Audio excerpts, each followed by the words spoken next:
Hello student. इससे पहले हम वीडियो में बता चुके थे कोस्का का बेसिक कि कोस्का विश्व में सबसे बड़ा और सबसे छोटा। कोस्का की खोज किसने किया था?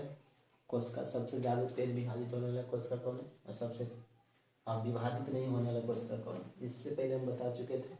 आज हम पढ़ेंगे कोस्का क्या है। तो कोस्का देखते हैं कि कोस्का जीवन की आधारभूत संरचना, कोशिका जीवन की आधारभूत संरचना और क्रियात्मक इकाई को कोशिका कहते हैं। समझो कि कोशिका जीवन की मतलब कि जितना भी जीव जंतु उसका तो जीवन जरूरी है। तो जीवन जीने के लिए उसको आधार भी जरूरी है। आधार का मतलब भोजन, खाना होना। तो जीवन की आधारभूत संरचना और क्रियात्मक, तो जब भी अगर जिस जीवन को जीवन रहना है तो उसको कोई तो कार्य भी करना जरूरी है ना। तो वही कह रहा है कि कोशिका की जीवन की आधारभूत संरचना और क्रियात्मक इकाई को कोशिका कहते हैं। कोशिका जीवन की आधारभूत संरचना और क्रियात्मक इकाई को कोशिका कहते हैं। अब आता है कि कोशिका झिल्ली किसे कहते हैं। अब कोशिका झिल्ली देखते हैं, चित्र में समझते हैं।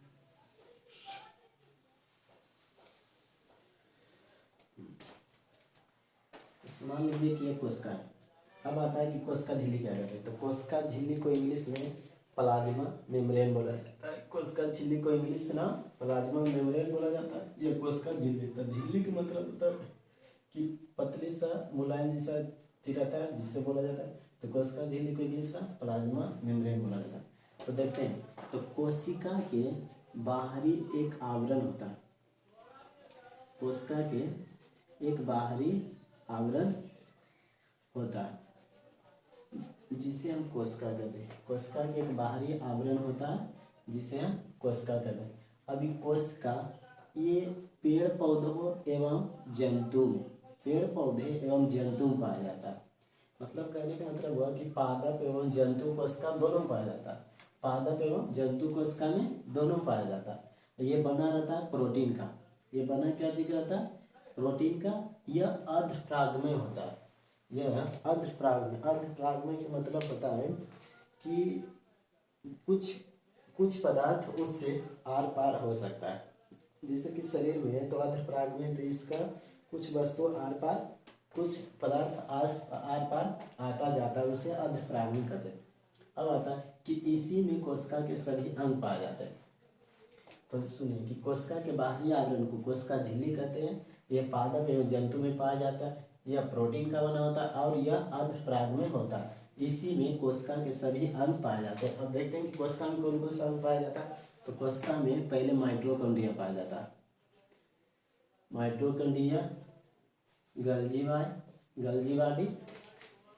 Body, vacuoles, centrosome, endoplasmic reticulum, ribosome, lysosome और बीच में रहता केंद्रक। तो जैसे कि कोशिका के सभी अंग है ना, तो क्या है, कोशिका झिल्ली की चौपाटी से छेका हुआ उसी में पाया जाता है। तो यही तो यहाँ करा कि इसी में कोशिका के सभी अंग पाए जाते हैं। अब आता है कि कोशिका भित्ति किसे कहते हैं। कोशिका भित्ति किसे कहते हैं। तो कोशिका भित्ति क्या है? या कोशिका को भित्ति को इंग्लिश में सेल वाल कहा जाता है। सेल मतलब कोशिका, वाल मतलब भित्ति। भित्ति मतलब दीवार बोला जाता है। तो यही हुआ कि कोशिका भित्ति किसे कहते हैं। कोशिका भित्ति सिर्फ पेड़ पौधों में पाया जाता है। मतलब कि पादप कोशिका में पाया जाता है। सिर्फ क्या चीज पाया जाता है? पादप कोशिका में पाया जाता है। जैसे समझिए, इसमें पादप कोशिका झिल्ली केवल पादप कोशिका में पाया जाता है। इसमें दोनों झिल्ली पाया जाता है, कोशिका झिल्ली और कोशिका भित्ति भी। क्यों? क्योंकि जिसको भगवान ने सबको बनाने के लिए बहुत सोच समझ के बनाया कि जिसको अगर ज़्यादा सेफ्टी की ज़रूरत है उसको दो झिल्ली दे दिया, और जिसको ज़्यादा सेफ्टी नहीं है उसको एक ही को भी छोड़ दिया। अब जैसे समझते हैं, एक मानव हुआ, एक पेड़ पौधा हुआ, एक जंतु हुआ, एक पेड़ पौधा हुआ। तो जंतु के लिए तो भगवान दिमाग दिया है कि उसको शरीर ठंडा में अपना कैसे कैसे कपड़ा पहन सकता है, लेकिन पेड़ पौधों के लिए कोई कपड़ा लगता नहीं। उसको जहाँ तहाँ क्या कर दिया, छोड़ दिया। उसमें ये भले कि दो को झिल्ली लगा दिया, एवं कोशिका भित्ति और कोशिका झिल्ली।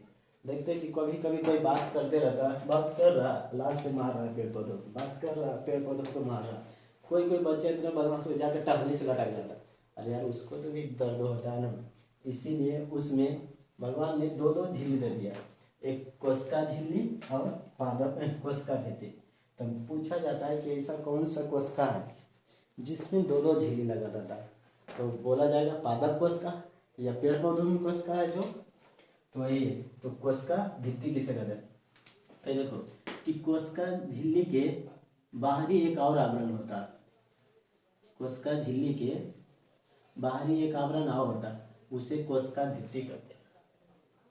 अब ये पादप में पाया जाता है, सिर्फ पेड़ पौधों कोशिका में, तो कोशिका भित्ति किस में पाया जाता है, सिर्फ पेड़ पौधे में। यह सेलुलोज का बना होता है, यह सेलुलोज का बना होता है, और यह कोशिका का सुरक्षा और आकार प्रदान करता है। सुरक्षा का मतलब सेफ्टी, मतलब कि उसको बचाता है, और आकार के मतलब उसको लंबाई या आकार देता है।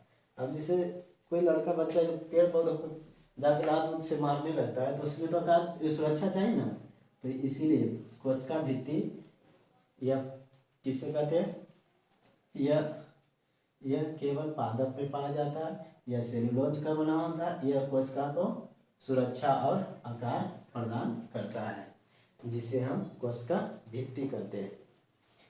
अब इसका आगे पढ़ता है, इसमें जितना भी कोशिका का अंग है एक एक सबको पढ़ना है, कि कोशिका के सारे अंग को एक एक पढ़ना है।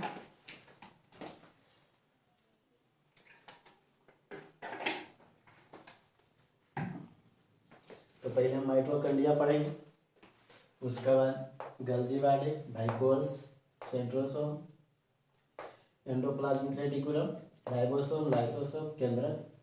इसका अगला वीडियो हम बताएंगे। इस आज भर इतनी रह देते।